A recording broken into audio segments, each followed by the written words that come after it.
बिस्मिल्लाहिर्रहमानिर्रहीम। अस्सलाम वालेकुम दोस्तों, welcome to my kitchen. This is me Shumaila और ये है आपका अपना चैनल। तो चलिए आज की वीडियो शुरू करते हैं इस दुआ के साथ कि अल्लाह ताला आपको सेहत और तंदुरुस्ती के साथ शाद और आबाद रखे, आमीन।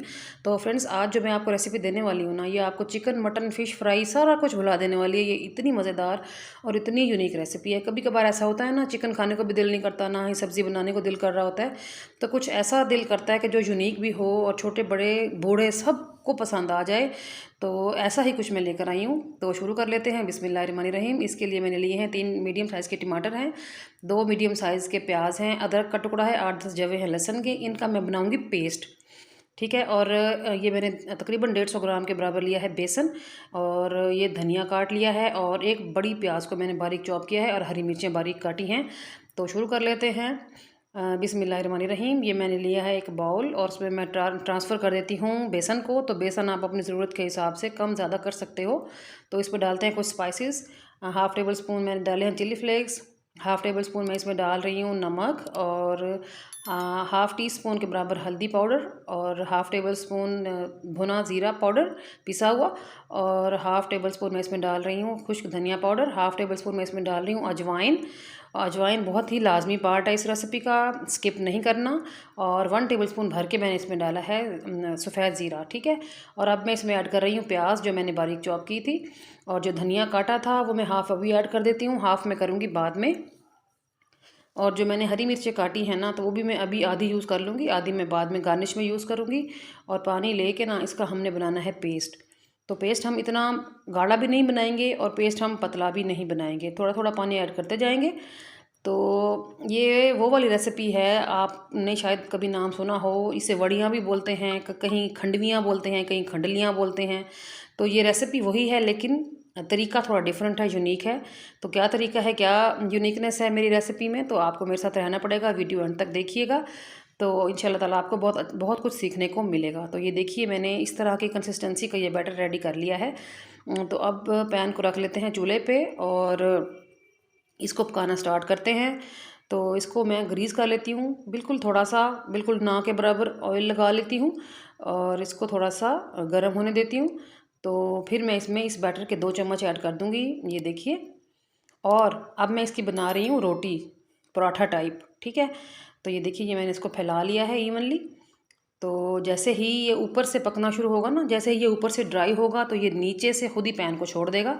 जब तक ये पैन को ना छोड़े आपने इसको नहीं छेड़ना। तो ये देखिए, ये साइडों से पकता जा रहा है, अभी ये सेंटर में से भी पक जाएगा, तो फिर ये पैन को छोड़ देगा। ये देखिए, ये पक गया है, तो इसने पैन को छोड़ दिया है। तो अब मैं इस तरह इसका फोल्ड करके ना इसको, तो इसका एक रोल बना लूँगी। ये देखिए, जो खंडवियाँ होती हैं ना, वो प्रॉपर बेसन को पका के तो फिर शेप दी जाती है, ठीक है। तो मैं इसकी रोटी बना के, तो फिर मैं आगे देखिएगा कि मैं क्या करूँगी इस रोटी का। तो ये इस तरह रोटी बना के ना, फिर मैंने रोल बना लिया है। तो रोल बना के तो मैं दोनों तरफ से इसको सेक लेती हूँ। जो हमारी फ्लेम है ना, वो लो टू मीडियम रहेगी, हाई नहीं रहेगी, वरना ये हमारे जो रोल है ना, ये जल जाएंगे। जलाने तो है नहीं हमने। तो मेरे इस बैटर से मैंने 8 ये पराठे से बना के ना रोल बनाए थे, ठीक है। तो मैं फटाफट से बना लूँ, तो फिर मैं मिलती हूँ। ये देखिए, तो ये देखिए, ये मैंने बना लिए हैं, ये रूम टेम्परेचर पे भी आ गए हैं। तो अब मैं इनकी करती हूँ कटिंग। तो ये देखिए, ये देखिए, ये ना मैं कोशिश कर रही थी कि इसको ऐसी शेप दूं कि डिफरेंट और यूनिक लगे। इसे देख के चिकन की कमी महसूस ना हो डाइनिंग टेबल पे। और आप यकीन करें, ये जब ये बन के रेडी हुई ना, यकीन करें, ये ना फ़िश के सालन नहीं होता, फ़िश का जो कढ़ाई सी होती है, वो बिल्कुल फ्लेवर भी वही, लुक भी वही। घर वाले भी खुश, बच्चे भी खुश, बड़े भी खुश, सब ने बड़े ही शौक़ से और बड़े ही खुश होकर खाया। तो आप भी बिला झिझक इसको ट्राई कीजिए, और बहुत ही अच्छे रिज़ल्ट मिलेंगे इंशाल्लाह ताला आपको। तो मैंने इस तरह इनके पीसेस जो है वो कट कर लिए हैं। शेप आप कोई भी दे सकते हो, तो मैंने थोड़ा इस तरह यूनिक शेप दी है। तो अब हम क्या करेंगे, अब हम मसाला रेडी कर लेंगे। कुछ खड़े मसाले डालते हैं ऑयल में। एक बादियान का फूल, कुछ लौंग हैं, कुछ काली मिर्चें हैं, एक मोटी इलायची है, 2-3 हरी इलायची हैं, एक सिनेमन स्टिक है, और हाफ़ टेबल स्पून मैंने इसमें डाला है ज़ीरा। तो अब इसको थोड़ा सा क्रैकल कर लेते हैं ऑयल में। तो ये देखिए, ये हो गया है क्रैकल, तो खुशबू बड़ी अच्छी आने लग गई है। तो अभी पहले मैंने आपको स्टार्ट में बताया ना कि मैं प्याज, टमाटर, अदरक और लहसुन का बनाऊंगी पेस्ट। तो ये मैंने वो पेस्ट बनाया था, हाफ़ कप पानी डाल के हैंड ब्लेंडर की मदद से मैंने उसका पेस्ट रेडी कर लिया था। तो उस पेस्ट को, वो पेस्ट मैंने सारा ही इसमें ऐड कर दिया है। तो अब हम इसको पका लेते हैं। फ्लेम का आपने ख्याल रखना है, हाई पे नहीं पकाना, वरना मसाला जल जाएगा और कच्चा रहेगा। तो आहिस्ता आहिस्ता इसको पका के इसका कच्चापन दूर कीजिए। तो मैंने इसको 5 मिनट के लिए बंद कर दिया। तो ये देखिए, ये अब कितना फील हो रहा है कि ये पक गया है और कुछ दानेदार फीलिंग आ रही है। तो अब मैं इसमें डालूँगी कुछ स्पाइसेस। नमक जाए घास पे ज़रूरत, चिली फ्लेक्स डाल देती हूँ। आपके पास पाउडर हो आप पाउडर डालिए। थोड़ी सी हल्दी ऐड कर दी है मैंने, और ये है भुना धनिया पाउडर, और ये मैंने इसमें डाला है ज़ीरा पाउडर, और थोड़ा सा मैंने इसमें चाट मसाला भी मैंने इसमें ऐड किया था। तो अब इन सब मसालों को हम पका लेंगे। तो आप बबल से अंदाज़ा हो रहा होगा आपको कि जो फ्लेम है ना वो मेरी लो टू मीडियम है, हाई बिल्कुल भी नहीं है। क्योंकि जितनी अच्छा मसाला बनता है उतना ही अच्छा रिज़ल्ट मिलता है हांडी में, उतना ही जायका आता है। तो मसाला भूनने के बाद मैं इसमें ऐड कर दूंगी दही, तकरीबन 100 ग्राम के बराबर मैंने अच्छी तरह फेंट लिया था। एक हाथ से मैंने दही डाला और दूसरे हाथ से मैंने मुसलसल चम्मच हिलाया है। अगर चम्मच मुसलसल ना हिलाया जाए ना तो दही फिर फटने लग जाता है। तो फ्लेम तो मेरी वैसे ही लो है, तो इसलिए कोई परेशानी वाली बात नहीं है। तो मैं आराम आराम से भून रही हूँ मसाले को।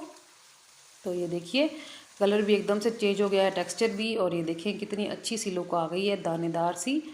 तो हमारा जो मसाला है रेडी हो गया है। तो अब हमने जो पीसेस बनाए थे ना बेसन के रोल्स वाले, तो वो ऐड कर देती हूँ मैं। ये देखिए, जितने एक टाइम में ऐड हो सके हैं मैंने कर दिए हैं। तो बाकी जो है मैंने सेव कर लिए हैं नेक्स्ट टाइम के लिए, क्योंकि ये इतने मज़ेदार, इतनी ज़बरदस्त जायकेदार हांडी बनी है कि मुझे उम्मीद है मैं 1-2 दिन में दोबारा भी इसको बनाऊंगी। तो आप भी इसको ज़रूर ट्राई कीजिएगा, बहुत ही डिफरेंट और यूनिक रेसिपी है।